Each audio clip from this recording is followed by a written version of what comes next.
چوکیدار ہے کہ اندر آپ کی باڈی میں کیا خرابی پیدا ہو رہی ہے اس کو درست کریں.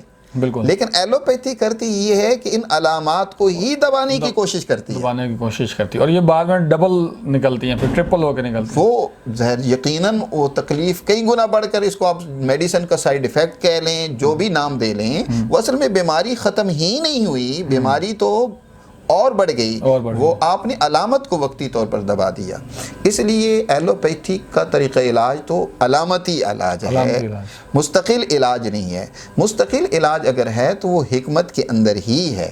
ہاں، ہر شعبے میں ایسے لوگ کاروباری ہمیشہ سے موجود ہوتے ہیں اور آج بھی ہیں. بالکل ایسے ہی ہے. آپ نے جیسے ایک اور سوال اٹھایا کہ بہت ساری مشہور ہیں کہ جی حکیموں کی میڈیسن سے جو ہیں انسانوں کو ان کے گردے خراب ہو جاتے ہیں اور اس طرح بے شمار امراض.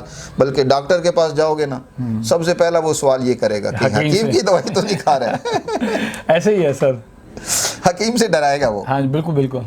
اچھا، پہلی بات تو یہ ہے کہ آج آپ دیکھ لیں، ہاسپٹل میں چلے جائیں، کتنے گردوں کے پیشنٹ ہیں جو ڈاکٹری دوائی کھانے سے مریض ہوئے ہیں، اور کتنے ایسے ہیں جو حکماء کے میڈیسن کھانے کے نتیجے میں کیا ہوئے، بیمار ہوئے. لیکن انہوں نے تو مارکیٹ میں یہی چورن بیچا ہے نا. اب نو ڈاؤٹ یہ حقیقت بھی ہے، لیکن مارکیٹ میں جو چورن بیچا جا رہا ہے وہ یہی ہے کہ آپ حکیم کی میڈیسن کھائیں گے تو آپ کا جو ہے وہ گردے خراب ہو جائیں گے.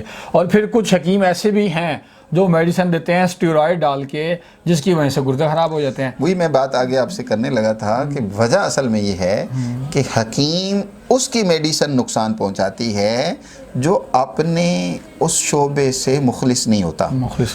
وہ وقتی فائدہ دینے کے لیے، مریض کو مطمئن کرنے کے لیے، اس سے پیسے لینے کے لیے کرتا کیا ہے، وہ ایلوپیتھی کی ہی میڈیسن پیس کر کیپسول میں بھر کے مریض کو دے دیتا ہے. اب پین کلر سب سے زیادہ ایلوپیتھی میں استعمال ہوتی ہیں، اور آج اس کے مریض بہت زیادہ ہیں. آپ کے پاس مثال کے طور پر ایک مریض آ گیا جو درد کی شکایت کر رہا ہے، آپ اصل تو اس کے پیچھے جو اصل وجہ ہے اس کو دور کریں، اس کے لیے تو تھوڑا ٹائم لگے گا، لیکن مریض چاہتا ہے کہ مجھے فوراً سکون ملنا چاہیے. اس کے لیے پھر کیا کرتے ہیں آپ، ایلوپیتھی میڈیسن ہی پیس کر کیا کرتے ہیں، کیپسول میں بھر کر دے دیتے ہیں. اب وہ نقصان حکیم کی دوائی نے نہیں کیا، نقصان ایلوپیتھی دوائی نے کی ہے. غلطی یہاں یہ ہوئی کہ حکیم نے وہ غلط طریقہ کار اختیار کیا.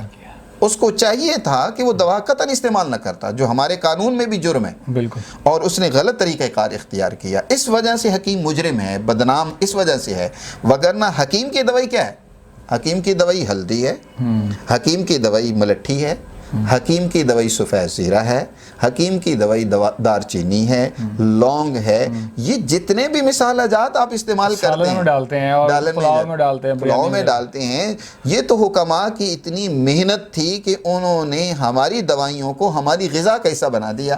بالکل. اب ان کا کیا نقصان ہوگا؟ کوئی نقصان نہیں جی. اور یہ صدیوں سے انسانیت استعمال کرتی چلی آ رہی ہے، اور اب بھی سارے لوگ استعمال کرتے ہیں. کتنے لوگوں کے کھانا کھانے سے گردے فیل ہوئے بھائی؟ نہیں، آج تک نہیں ہوا کھانا کھانے سے. تو اسی کھانے میں تو ہماری دوائیاں شامل ہوتی ہے. ایسے ہی کالی مرچ اس میں ہوتی ہے، ہلدی اس میں ہوتی ہے، سونڈ یعنی لہسن اور ادرک اس میں ہوتا ہے. سر دیکھیں نا، بڑے آج جتنے بھی گھروں کے اندر بڑی مائیں، نانیاں، دادیاں ہیں جن کی عمر 75 سال 85 سال سے زیادہ ہے، تو وہ بہت ساری بیماریوں کا جو علاج، جس طرح کے سر درد ہے، جسم درد ہے، جوڑوں کا درد ہے، وہ ہلدی سے، اور اس کے علاوہ لہسن سے بھی وہ علاج کرتی ہیں. دار چینی سے گلا خراب ہے، زکام ہے، نزلہ ہے، سونف، ملٹھی، یہ تینوں چیزیں استعمال کے میرے نانا جی نے بھی مجھے بتایا تھا. اور بہت سارے لوگ جو کہ سر فلو کا علاج صرف اور صرف ویکسین سے کرواتے تھے، وہ اب اس کہوہ پی کے اپنا علاج کرواتے ہیں، اور وہ بڑی دعائیں دیتے ہیں کہ یار یہ زبردست فارمولہ بتایا ہے. اچھا سر، میرا آخری سوال ہے وقت کی قلت کی وجہ سے، کہ یہ جو آپ لاہور، کراچی، پشاور کسی بھی ایئرپورٹ پہ لینڈ کریں اور آپ پورا شہر گھوم کے دوسرے ایریے پہ جائیں گے، تو رستے میں آپ کو اگر 1000 اشتہارات یا وائٹ چاکنگ ملتی ہے، تو اس میں سے 800 سے زیادہ جو اشتہارات. سر میرا آخری سوال آپ سے وقت کی قلت کی وجہ سے یہ ہے کہ ہم کسی بھی ایئرپورٹ سے اتریں اور شہر کے ایک کونے سے دوسرے کونے پر جائیں یا بسوں پر جائیں، تو 1000 اشتہارات جو یا وائٹ چاکنگ کی ہوتی ہے، اس میں سے 800 سے زائد جو ہے وہ مردانہ کمزوری کے لگے ہوتے ہیں. تو مجھے ایک بات بتائیں، اب 3 سالوں میں 19 کروڑ سے 25 کروڑ ہماری عوام پہنچ گئی ہے، تو وہ اشتہارات میں کون سی مردانہ کمزوری ہے، اور یہ پھر اتنی آبادی کیسے بڑھتی جا رہی ہے؟ یہ دیکھیں اصل میں جیسے ملٹی نیشنل کمپنیاں وہ اپنی پروڈکٹ بیچنے کے لیے بھوک پیدا کرتی ہیں کسی چیز کی، بار بار کشش پیدا کرتی ہیں، پھر وہ اس کے نتیجے میں لوگوں کی رغبت ہوتی ہے اور وہ اپنی پروڈکٹ بیچتے ہیں۔ بالکل یہی حال آج کل حکماء کا ہے۔ بات یہ ہے کہ آج ہماری صحتیں انتہائی درجے کی گر چکی ہیں، ہماری زندگی میں فاسٹ فوڈ، ہماری زندگی کے اندر کولڈ ڈرنک، ہماری زندگی کے اندر چٹپٹے کھانے وہ اتنے زیادہ دخیل ہو گئے ہیں، اور پھر کوئی خالص چیز کھانے کو میسر نہیں ہے، جس کی وجہ سے صحت انتہائی درجے کی بگاڑ کا شکار ہے۔ اور دوسری طرف یہ ہے کہ جنسی بھوک موجود ہے۔ اب بدن تو پورا آپ کا صحت مند نہیں ہے، جب بدن صحت مند نہیں ہوگا تو آپ کے جنسی اعضاء بھی کمزور ہوں گے یقیناً، بالکل، اور اس کی دوسری طرف بھوک پیدا کر دی گئی ہے۔ تو اب صرف ایک جز کو جس کی بھوک معاشرے میں موجود ہے اس کو لے کر لوگ یقیناً اپنی پروڈکٹ بیچنا چاہتے ہیں، کاروبار کرنا چاہتے ہیں، لیکن ان چیزوں سے دھوکہ نہیں کھانا چاہیے۔ سمجھدار لوگوں کو ان چیزوں سے بچنا چاہیے اور پراپر اور مستقل اپنے بدن کا علاج کروانا چاہیے۔ اپنی اگر جسم کے اندر کہیں کمزوری ہے، یہ یاد رکھیں کہ صرف جنسی کمزوری کبھی نہیں ہو سکتی باقی بدن کی صحت کے ساتھ۔ اگر باقی بدن صحت مند ہے، آپ کہیں کہ صرف میں جنسی اعتبار سے کمزور ہوں، تو یہ جھوٹ ہے، سب سے بڑا جھوٹ ہے۔ آپ کا پہلے دوسرا بدن متاثر ہوگا، پھر لازماً جنسی طاقت و قوت بھی آپ کی متاثر ہوگی۔